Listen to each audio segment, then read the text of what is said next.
This is a Monday.com ad. The same Monday.com helping people worldwide getting work done faster and better. The same Monday.com designed for every team and every industry. The same Monday.com with built-in AI, scaling your work from day one. The same Monday.com that your team will actually love using. The same Monday.com with an easy and intuitive setup.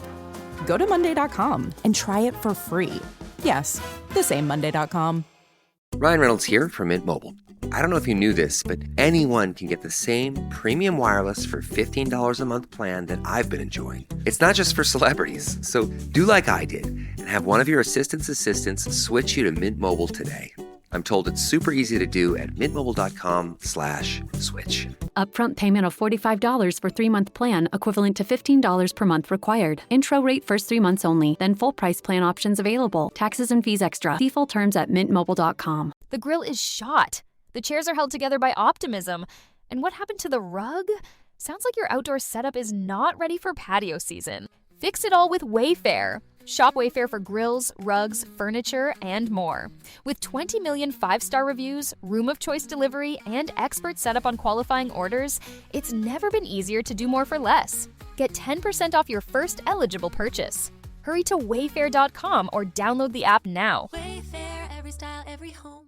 How would you like a 15% discount to my daily email, the stack of stuff, the show notes, discounts to the conference, all of that? All you need to do is text the word show to 33777. You'll get the annual subscription with a 15% discount to my daily email. You'll get the stack of stuff, the links to the show notes, discounts to the conference, and so much more. All you have to do is text the word show, SHOW, to 33777. Text show to 33777.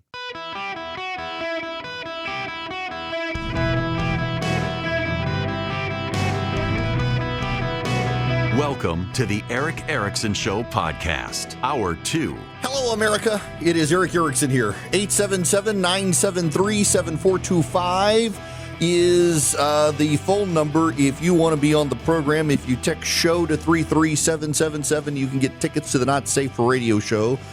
Perfect gift for Father's Day, I might add. Father's Day is this weekend, and I totally forgot about it. By the way, I will be in Tulsa, Oklahoma on Wednesday at KRMG. I will be at Freedom 96.9 on Thursday in Oklahoma City. It's a travel week for me to go check out some stations and meet listeners. Looking forward to seeing all you guys out in Oklahoma. Before I move on, and I don't want to dwell on the Iran deal because I'm not willing to lie to you guys that this is some sort of grand and glorious deal. I do think it's notable that one of the most well-sourced reporters in Washington is Barack Ravid on this stuff. In fact, some people call him the White House regurgitator because he's always running with deal or no deals sort of stuff. The president speaks to him regularly, and it's Barack Ravid, and that's why I find it notable that he is reporting that both Pete Hegseth and Marco Rubio are in opposition to this deal. That J.D. Vance and Steve Witkoff are in support of it. The president has gone with Vance and Witkoff on this, and Rubio has declined to participate in the public selling of the deal, which is why the vice president is everywhere defending this. And this could be fatal to the vice president if the thing blows up.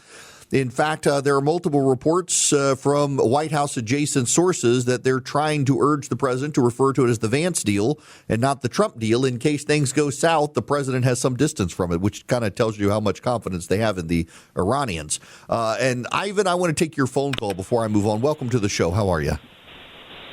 I'm doing well. Hope your wife and family are doing well as well. We are. Thank you. I think the Iranian people are the biggest losers in this deal, because Trump said that, I've got your back. We'll just have patience, but they're going to still be captive to this regime. Yeah. Yep. I mean, the regime gets propped up with the money, and we can say that there are lots of conditions. But remember what we were told originally, that the president originally did want to see regime change, and now says he never did. that they needed to end the nuclear weapons program of Iran, which they say they're still going to do, but with another deal agreed to in 60 days. He wanted to provide a way for the Iranian people to take to the streets and overthrow the regime, which we now know the Turks and the Qataris convinced him not to implement because they wanted to stop the Israelis from doing so to restore the Shah. I mean, every single thing that we said we were going to do with this deal, we then decided not to do. And now we've walked back. So I'm very disappointed in this. I am genuinely disappointed in the ultimate outcome of this. And I think that we never should have started in the first place if this was going to be the outcome. There was no reason for us to engage as we engaged with this sort of deal when we weren't going to see it through. That's kind of depressing. I want to move on to something that's not depressing. Let's talk about last night. It's kind of wild. Last night on my front porch, I just want to pat myself on the back. I actually did film most of it for you people. I made barbecued chicken sliders. So it was I put a sweet and spicy rub from Lane's Barbecue on the chicken, cut it into bite-sized pieces, let it sit in the fridge most of the day. The power went out at our house for 3 hours yesterday. I need a home generator. I hear the Generacs are bad, though, but our power was out for 3 hours. And power finally came back on. I actually had battery backups for stuff, so I filmed in the dark with a ring light, chopping up the chicken. I made a bacon jam with bourbon and sweet chili sauce. And then I grated up Colby Jack cheese. I took the King's Hawaiian rolls and I did the chicken on the griddle outside. And I piled on Colby Jack cheese and then put the chicken on, and then I put the bourbon bacon jam on, and then more cheese. I toasted the buns, put on some barbecue sauce, a little ketchup. It was fantastic. It was one of the best sandwiches I have ever made. It's definitely going to go in the cookbook. I was genuinely impressed with myself. So I did that. I had a cheesecake from the Cheesecake Factory, and we watched the UFC fight at the White House. There are lots of complaints today about the UFC fight at the White House. This is David Brooks from over the weekend. What do you make of this? Well, I first thought of, who are the artists John F. Kennedy brought to the White House? It was like W.H. Auden, Robert Frost, Jerome Robbins, Leonard Bernstein, and now we've got cage fighting. Don't anybody say America's in cultural decline. I just find that rank snobbery, to be honest with you. I find it to be snobby. I am not a UFC fan. I watched the fights last night. I'm in the minority among my friends. Had friends come over, sat on the porch. I got a bottle of 12-year-old Calumet bourbon they sent to me. They were very kind to send me this bourbon special release, and we watched the UFC fights. By the way, a lot of the Americans did not do well last night. But the president was there, kind of wild. The president was there all night and then got on a plane at 3 o'clock this morning to fly to Europe for an 80-year-old. And it was his birthday yesterday. It was Flag Day. It was the president's birthday. I saw someone say that we are truly the Roman Empire. We had peace with Persia in the afternoon, gladiatorial fights to celebrate the emperor's birthday in the evening. It was very much Roman, maybe another 1,000 years of Rome or some such. The level of snobbery, though, from the left about the UFC fight at the White House. Teddy Roosevelt had boxing matches in the White House. And, JFK had poets in the White House. JFK was also banging every woman in Washington in the pool at the White House. So should we go back to that? You just turn your eyes away from that and focus on the poets, I guess.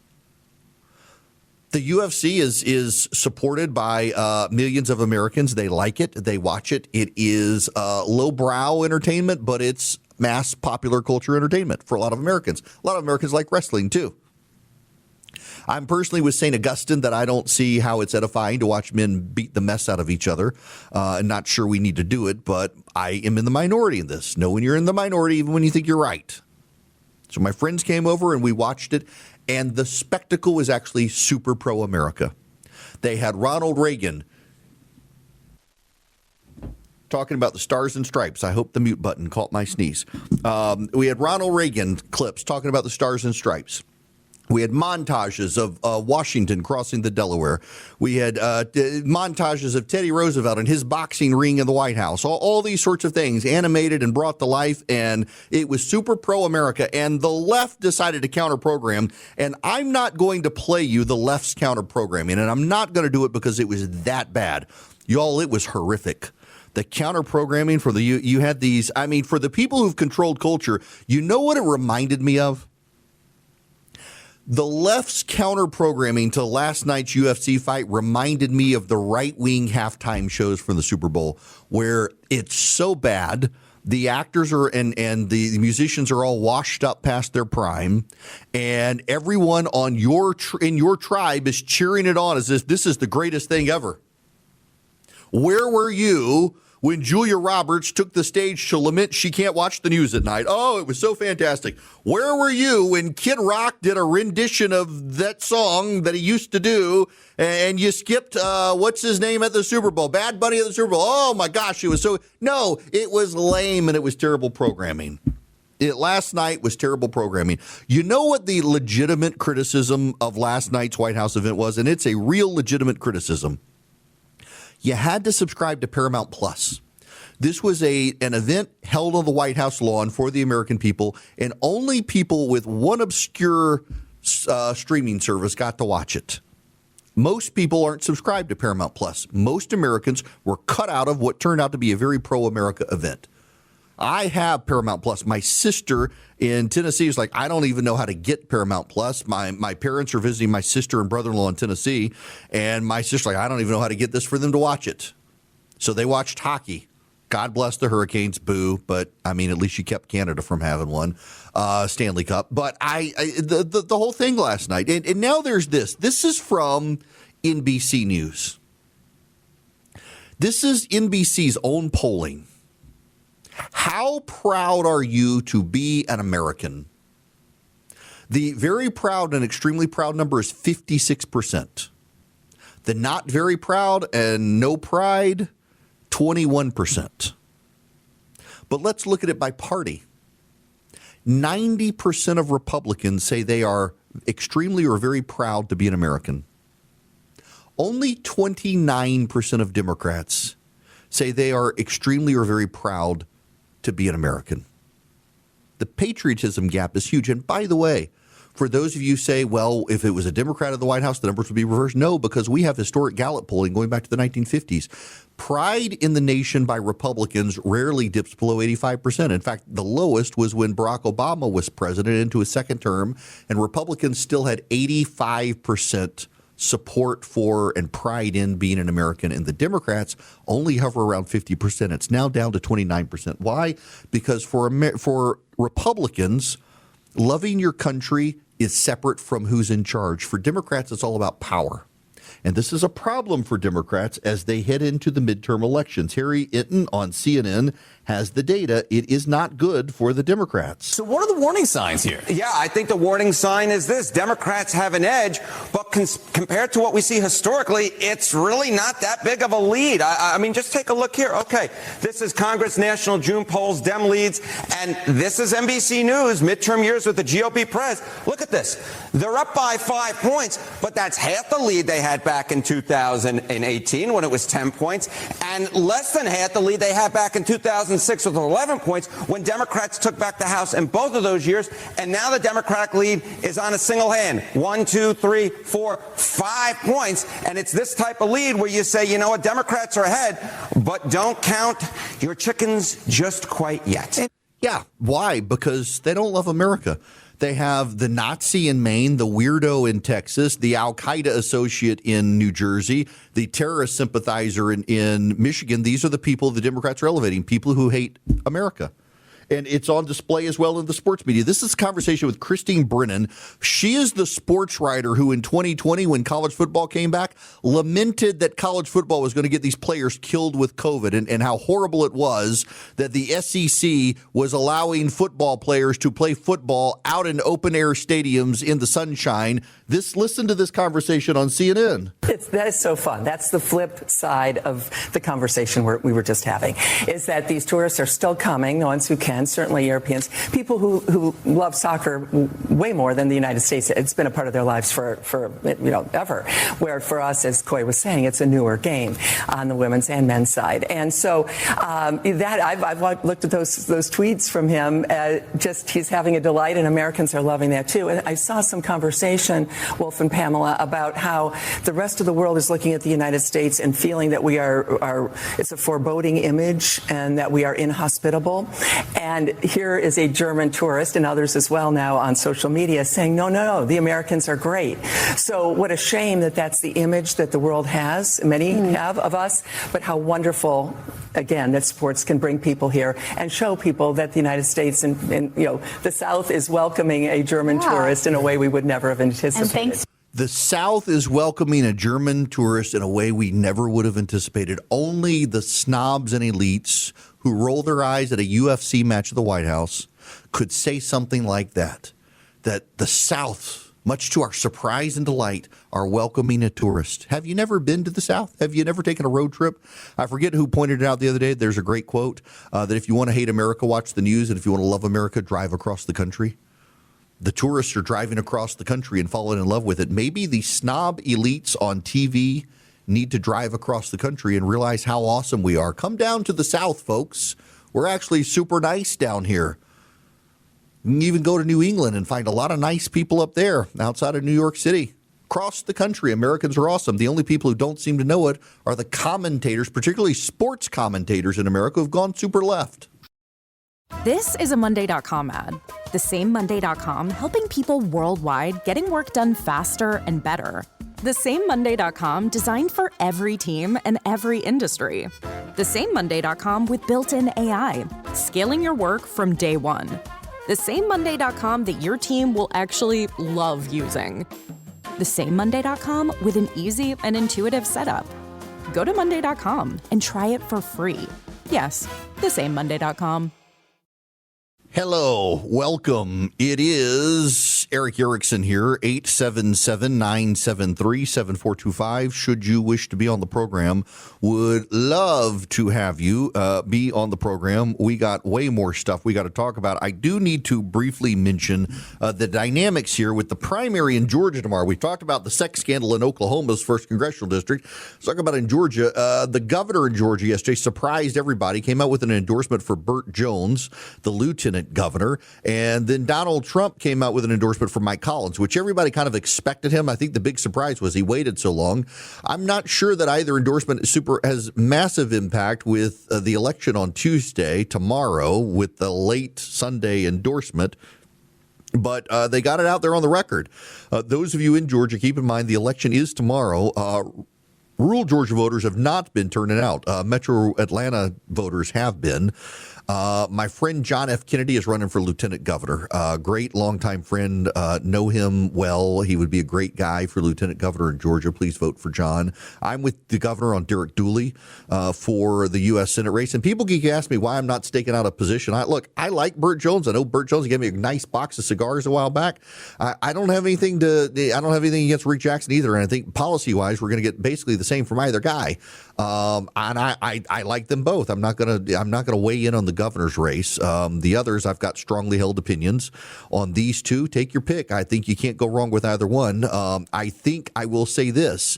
I expect that Burt Jones gets some momentum from the governor's endorsement. I don't know that it gets him across the line. 60% of early voters, according to the latest polling, had voted for Rick Jackson. Whether he wins or loses, Rick Jackson has forced Burt Jones to be a much better candidate. It was actually good for Jackson to get into the race to make Burt Jones a better candidate on the stump and much more aggressive as a candidate, because the Democrats are going to throw everything at the Republicans in Georgia this year.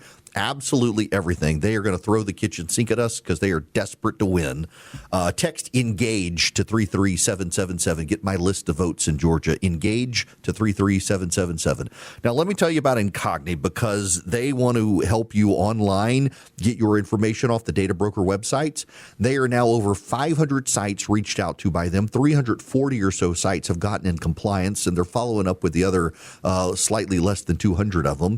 Incogni.com/Eric. You can save up to 60%. Incogni, INCOGNI. So data brokers sell your information online. They can sell what types of cars you have, what sort of home you have, what your prescriptions are, what you're interested in terms of entertainment. They can connect you to your kids and other family members, and they sell it to scammers and spammers and anybody who wants your information can buy it. Even a lawyer that wants to track you down and serve you a lawsuit can get it. I used to use these websites when I was a lawyer. Go to incogni.com/Eric, and they will reach out to the data brokers and make sure they take down your information. They serve as your representative to force them to take your information down, and they follow up to make sure your information stays down. Incogni.com/Eric. Incogni.com/ERICK. Save up to 60% with Incogni. This is a Monday.com ad. The same Monday.com helping people worldwide getting work done faster and better. The same Monday.com designed for every team and every industry. The same Monday.com with built-in AI, scaling your work from day one. The same Monday.com that your team will actually love using. The same Monday.com with an easy and intuitive setup. Go to Monday.com and try it for free. Yes, the same Monday.com.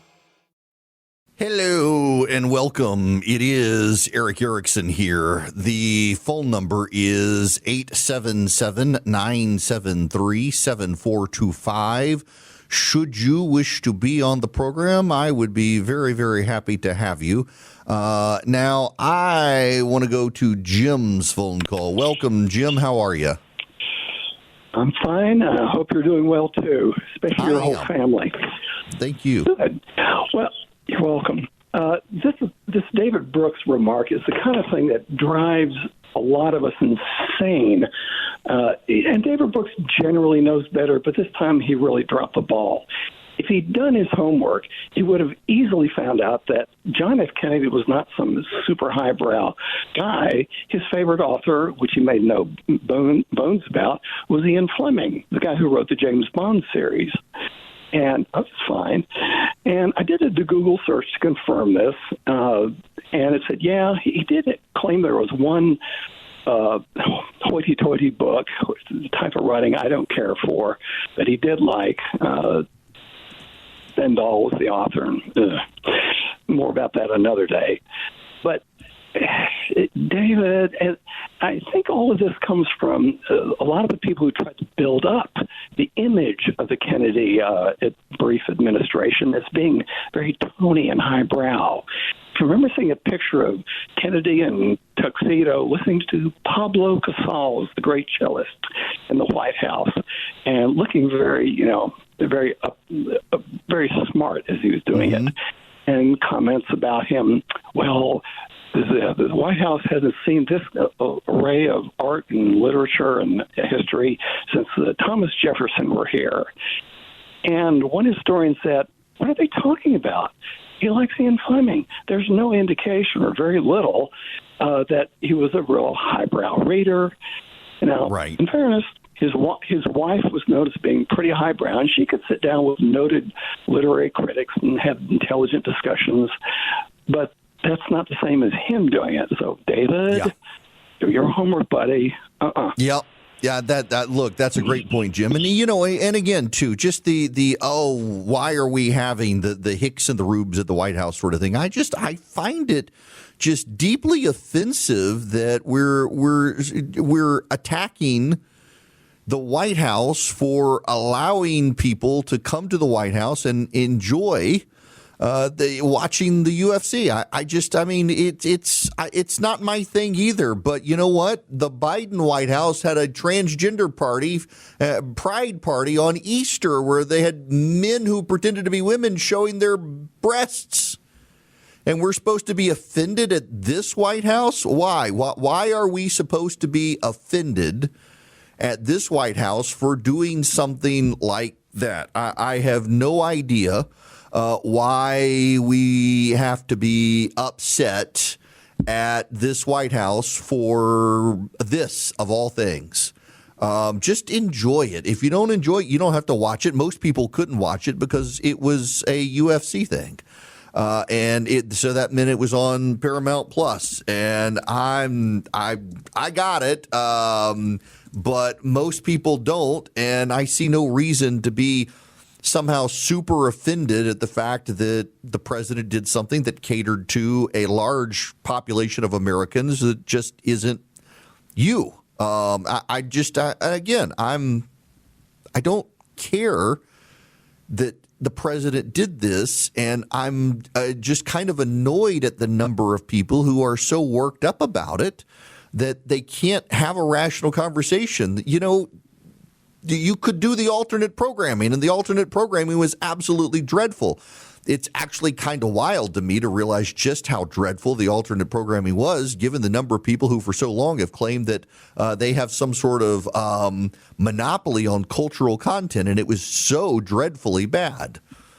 All right, I gotta move on to. We got a lot of other stuff to talk about today, including the world's first trillionaire is an African American. I need to tell you about the Eden Pure Thunderstorm real quick. The Eden Pure Thunderstorm is an air purifier, and you can get 3 of them and save $200 at EdenPureDeals.com. The discount code is ERIC3, ERICK3. They trap pollen and they trap dust. They're filterless. You don't need a filter subscription. They eliminate 99.9% of bacteria and viruses, and they also eliminate odors. They shine as an odor eliminator. In fact, there's a money-back guarantee if they don't eliminate your odors. What you do is you go to EdenPureDeals.com.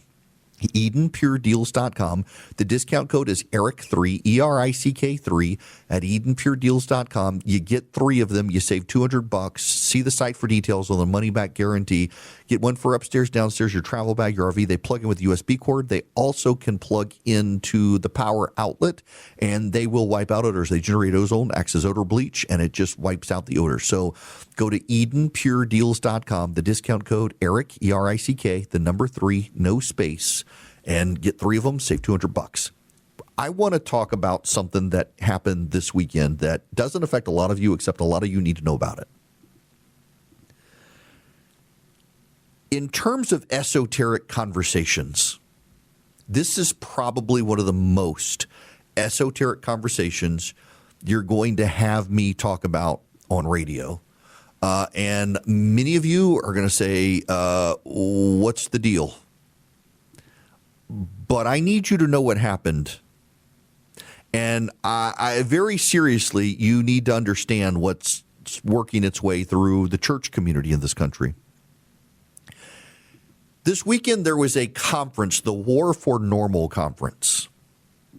And it was sponsored by something called the New Christendom Press, something like that. And one of the sponsors was a Nazi publisher. Yeah. And you can follow this stuff on social media if you want, but you need to know that there are a group of people out there who are trying to bring politics and culture into the church. And they are in these increasingly intersecting orbits with a group of Nazis and anti-Semites, racists, kinists, ethno-nationalists, essentially people who believe that there should be a white church, not just a church, but a white church. There are groups that are advancing a political agenda, and they touch on these. So there's a group called American Reformer. They're actually banned. My denomination is the Presbyterian Church in America, and they have thankfully banned the American Reformer from being at their General Assembly. They are tied to another group, and that group, they're funded by this group that has ties to a Nazi pornographer. And they're all tied to this group called the Center for Baptist Leadership, which is a wackadoo group of political people trying to infest the Southern Baptist Convention with real partisan politics. Instead of making it about sharing the gospel, they want to be about sharing the message of Trump.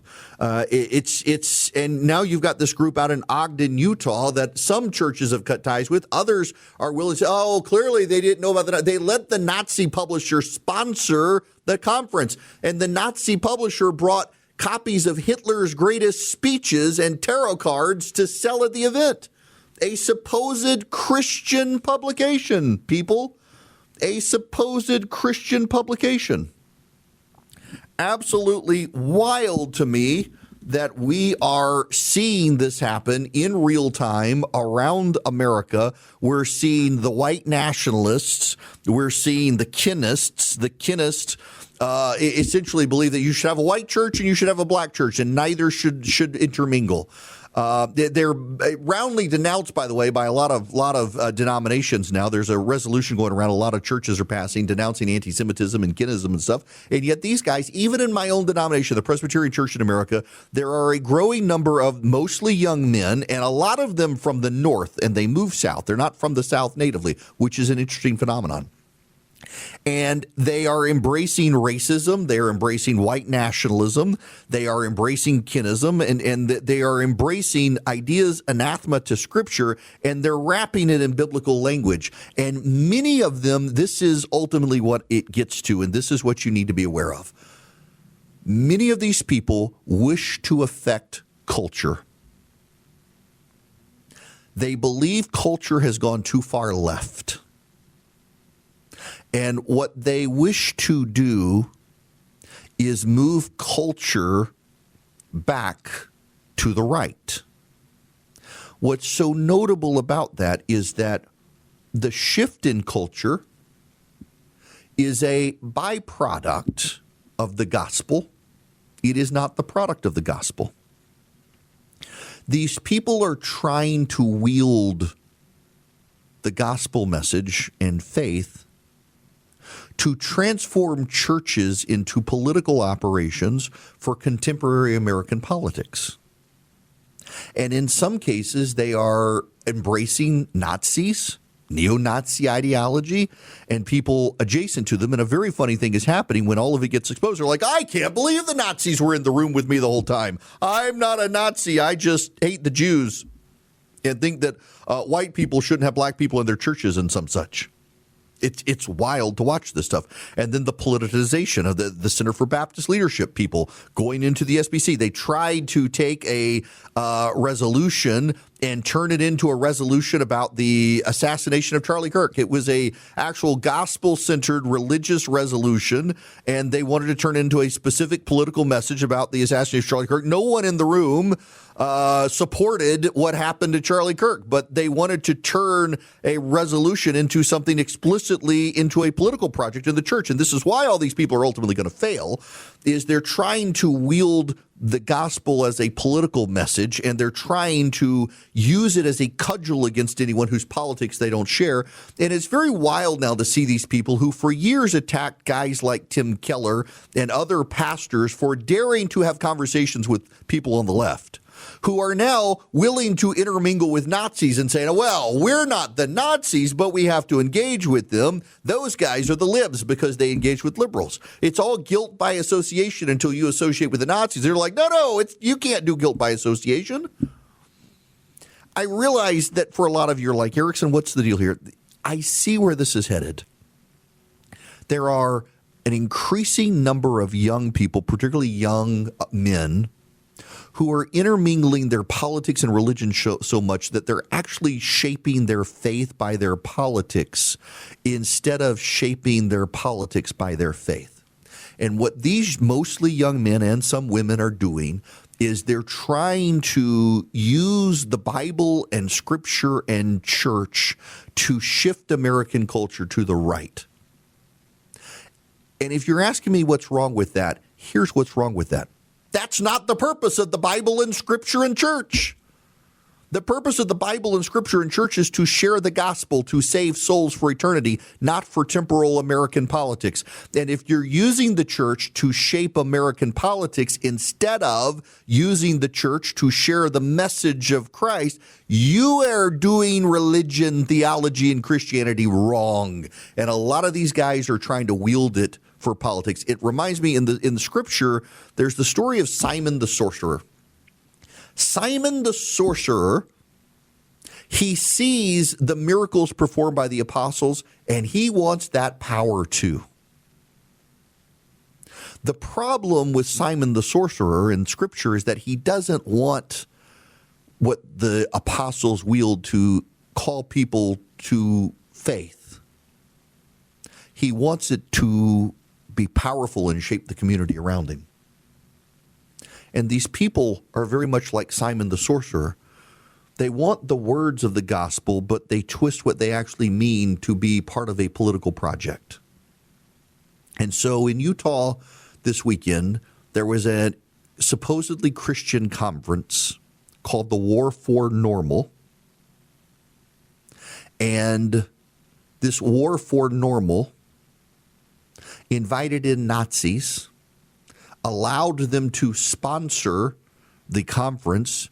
It was a publishing house that publishes the speeches of Hitler and Hitler's writings and Mussolini's writings. It is called, let me get you the name of the publisher. The publisher is Antelope Hill. They even sold a copy of the book Lifeblood of the Nordic Race and tarot cards at a supposedly Christian conference. And they were a sponsor. And it's been well documented for a while that this group was publishing Nazi materials, is tied to a Nazi pornographer, no less. And they were allowed at the conference until people realized they were there. And they're like, oh, we had no idea the Nazis were among us, even though they sponsored the conference. People, I realize, again, I said at the beginning, this is a very esoteric topic for a lot of you. You're like, this doesn't affect me. Here's what I want you to be mindful of, and this is why I dedicate this monologue here to this time. There are people who are coming into churches across America who are trying to use the church to shape culture. And a lot of you, because you're politically oriented, think that's a good thing. No, because if you're wielding the gospel to shape culture, you're not wielding the gospel to save souls. Shaping culture is a byproduct of saving souls. Saving souls comes first. And when you tie saving souls to the political project, inherently you're putting the political project first. And not only are you polluting the church, you're going to do to evangelical Christianity exactly what the progressives did, because the progressives in the 60s and 70s began wielding the gospel as a political project to feed the hungry and save the poor and change the political culture in the country. And it's what these people on the right are doing now. And unfortunately, the people on the right are also embracing the Nazis when they do it. They should be shunned. Okay, I got to tell you guys, this morning I'm headed to the office, and I get on the interstate, and I see a police officer with his lights on headed north at high speed, and then another one, and then another one. And there are 7 police. I get on a different interstate, and I got to do the split from I-75 down in Middle Georgia to I-16, and there are 2 more police officers shooting up the interstate. I'm like, something has really happened. Philip just sent me this. A utility truck and a Peterbilt truck collided, flipping one of the vehicles, 1 person dead, right by my house. Right by my house. And my wife did not hear she couldn't hear any of the sirens there. When I called her and said something's going on, she didn't hear anything. But yeah, it was right by my house. And yeah, police and fire and 1 person dead. Prayers for that person's family. My goodness. What a thing.